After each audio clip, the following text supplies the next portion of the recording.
How many of you were here last Sunday? In relation to what transpired last Sunday, and those of you that weren't here, for the first time in the almost 12 or 12 and a half years, whatever it's been, since I've been here, it's been that long. Can you believe it?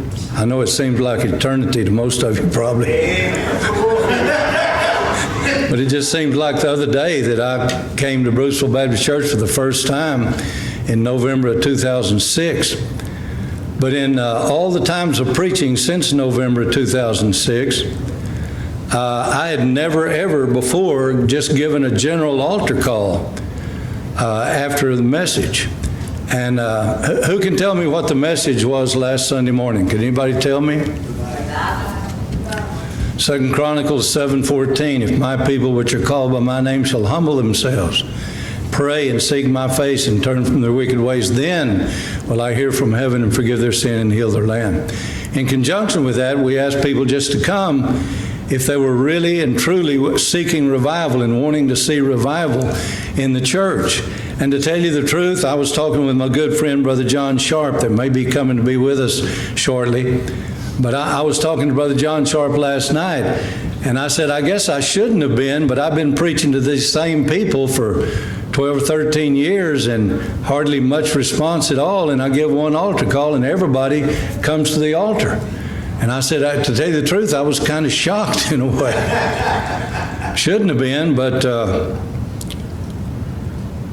in relation to that, let me ask you to do something if you would.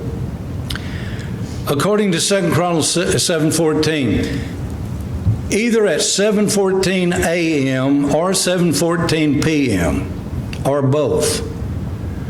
How many of you would say at 7:14, when I see on my watch or see on the clock 7:14, I will pray for revival according to 2 Chronicles 7:14. I'll do that at 7:14 a.m., 7:14 p.m., and or both. How many of you would say you'll do that? Amen. See your hand.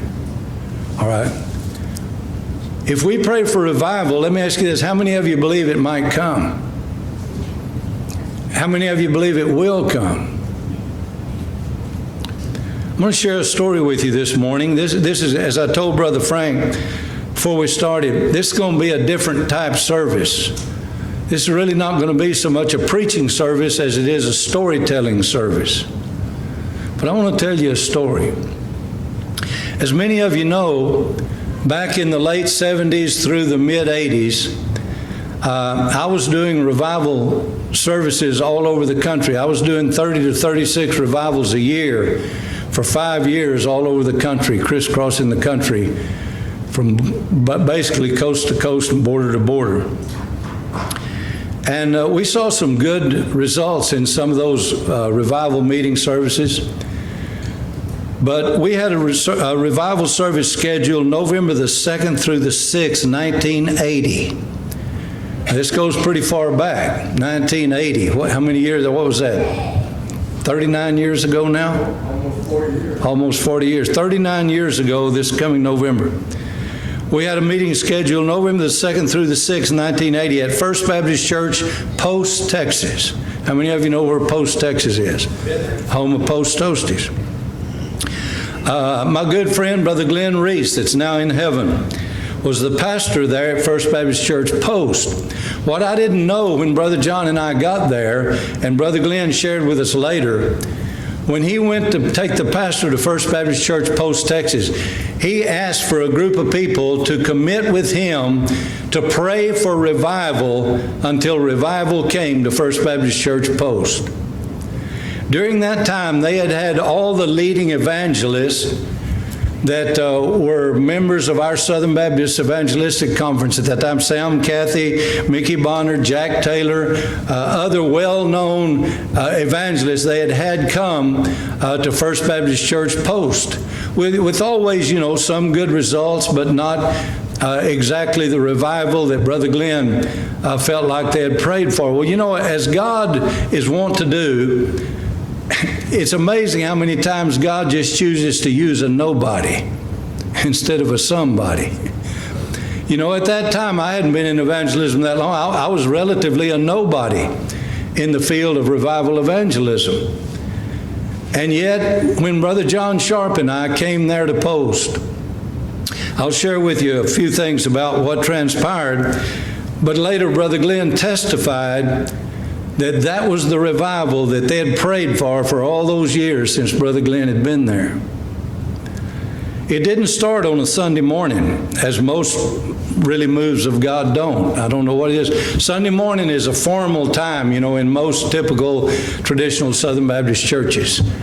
Morning's the time when everybody comes to show their new clothes, their new suit, or, whatever. I mean, I'm glad that's not true in our church, but, a lot of churches, Sunday morning is time to have a fashion show, and see who has the latest fashions on and everything. And, I'm not into that, as you well know. But anyway, we had a Sunday morning service at 11 o'clock, typical Baptist service, I preached that morning on the subject, it's later than you think.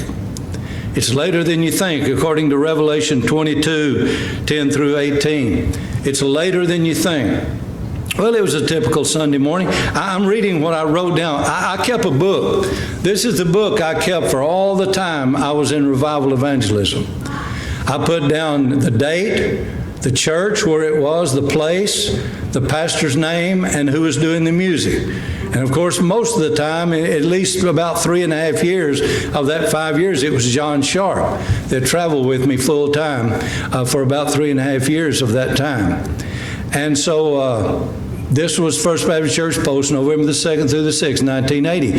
So that morning was typical Sunday. I put typically Sunday morning, visible results, one for baptism, several in altar for prayer. And I'm sure that several in altar for prayer were those that had committed with Brother Glenn to pray for revival when he came there to take the pastorate post. Well, Sunday evening, I preached on the subject, when real revival comes, from 2 Chronicles chapter 20. When real revival comes. And I said the Spirit was very good, several rededications, 2 or 3 in altar for prayer. And then during the daytime of those days, we were having midday services beginning at 11:45. And I did the series that I did very early when I came here. I did it, I believe, on a Sunday evening, and I wouldn't expect any of you to remember it. But on Sunday evening, not long after I came, I did a series on what I called Detours on the Road to Revival. It's found in Numbers chapters 13 and 14. And I did that series on Detours on the Road to Revival at the 11:45 service each day, Monday through Thursday. By the way, the meeting was just scheduled for Sunday through Thursday. And so we did that at 11:45 on Monday. And then Monday evening, November the 3rd at 7:30 p.m., I preached the message on the sin of sitting. The sin of sitting, according to Numbers 32, 1 through 15.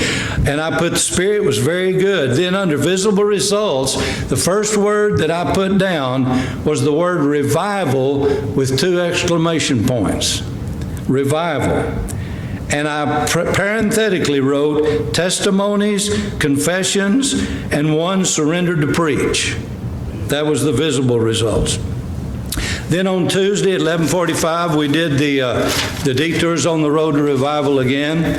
And then Tuesday evening, on November the 4th, Tuesday evening, 7:30 p.m., I always put down message, Spirit, visible results. That was the way I kept counting things. Message, Spirit, visible results. Under message, I put did not preach. No, did not preach. Then, parenthetically, 4-hour service of confession and testimonies. Now, this is a typical Southern Baptist church back in November 1980. How do you have a 4-hour service in a typical Southern Baptist church? How does that happen? I'll tell you, it only happens one way, and that's if God's in it. Spirit, under Spirit, I put anointed of God. Anointed of God. And then visible results.